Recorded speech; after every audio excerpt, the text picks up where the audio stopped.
I'm Cathy Madeo here at Honor Yoga Princeton. Today I'm going to break down a Vinyasa or a flow, and I have Katie Fanning here, one of our teachers, here to help demo. So we'll start in downward facing dog, and the first thing we want to talk about is the hand placement, and this would be the same for every single pose that we're going to cover. So you can tell it's really important. It's our foundation since we're on our hands here. So wrist crease parallel to the front of the mat, all fingers spread, and for some the index finger will face the front of the mat, or for others the middle finger. That really depends on the anatomy of your own hand, but the most important thing, you'll be able to figure it out from having your wrist crease parallel. The arms are straight and the shoulders wrap back and around. So that's like an external rotation of the shoulders. When that happens at the same time, you want to hug your outer tricep muscles in towards each other.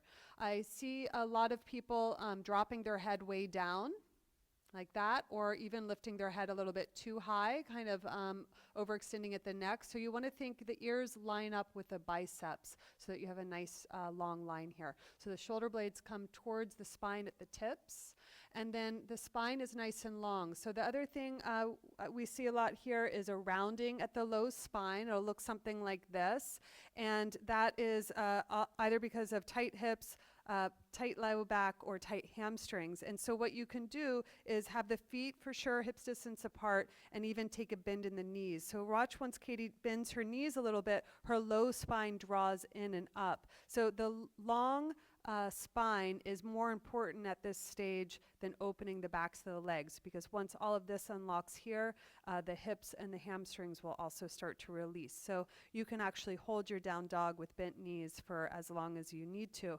Once you can maintain this, then you start to work the legs straight. So she'll start to straighten her legs by pressing her thigh bone straight back.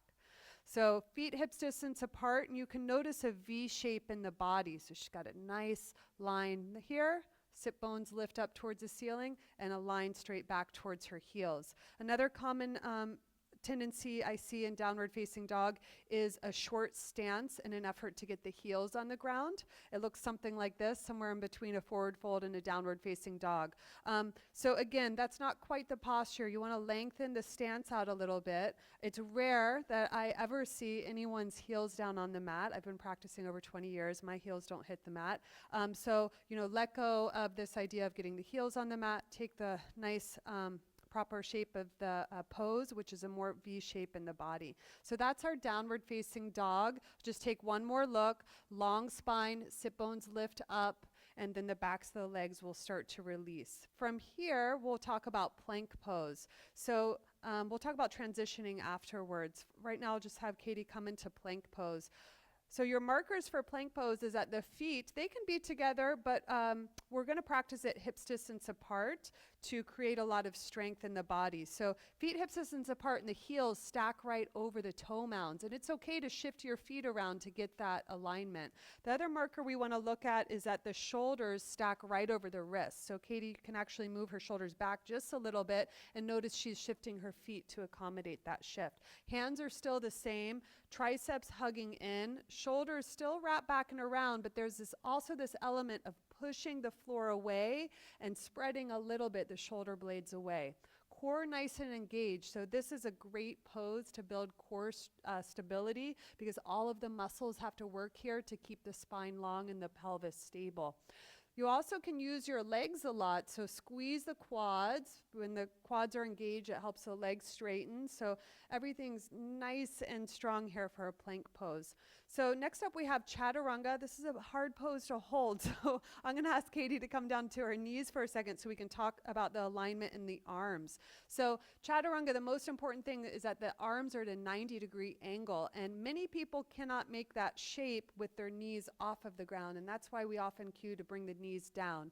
It's still going to work the right muscle group, which is your pecs and your deltoids and your biceps.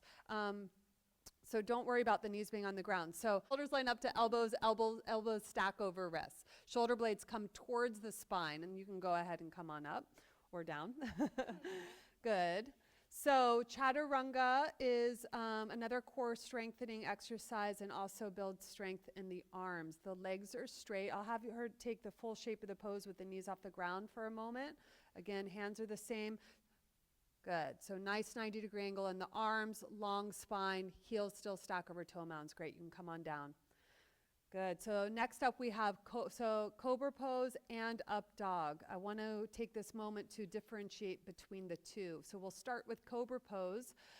Cobra pose is a little bit more gentle on the spine. So feet, again, hips distance apart, tops of the feet press into the mat, and the thighs, you'll notice for cobra pose, are on the mat, and that means the elbows are bent and the elbows are pointing towards the back of the mat rather than out to the side. If you can show out to the side, Katie, I see a lot of that. That internally rotates the shoulders, which is the opposite of what we want to do. So draw those elbows to point back. That'll automatically roll the shoulders forward and back. Sternum shoots forward, and then the base of the skull presses straight back rather than, can you look up? Like that's just overextending the spine. That's not very good for your cervical spine. So the gaze is more forward, press the soft palate straight back. Good, so that's your cobra pose. Shoulder blades come towards the spine. For up dog, this requires a little bit more back flexibility and strength in the arms. Everything's off the mat except the tops of the feet and the hands, and the arms straight and the shoulder blades come towards each other. You can see it's a pretty deep back bend, so you want to be nice and open for your up dog. Good, and then come on down, Katie. That's a lot of information. We're going to talk about linking all of those together so you can think of your flow as one continuous nice movement in this beautiful sequence that creates strength and flexibility. So starting in downward facing dog. Good, nice V shape in the body, feet hips distance apart. She'll inhale and wave forward from the very base of her belly. Good, and notice she's shifting her feet and finding that alignment in her body.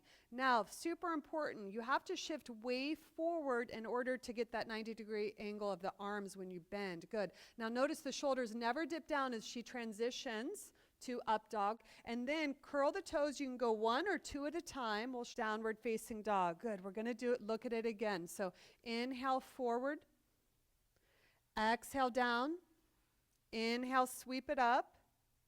Good. She's showing cobra. Exhale, downward facing dog. Beautiful. So let's talk about the feet here because we also get a lot of questions about how to flip the feet. So it requires a certain amount of strength and flexibility to press those tops of the feet. And an exercise you can do to help build strength is to be in your down dog and hold onto the tops of the feet. You can do one at a time or both at a time, and then you would work towards straight legs because that's the kind of strength, yes, you need to be able to do that. Good, and then come on down. So that's a nice little exercise. The last and final thing I want to talk about is the transition again into your Chaturanga. It's kind of like everything's sinking, and so that's a good indication that it would be useful for you to drop your knees down. And we'll just show that one more time. Good.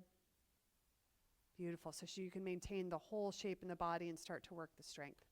Awesome job. Thank you so much, Katie. I hope that you picked up some useful tips for your flow, and I hope you'll come join us here at Honor Yoga Princeton.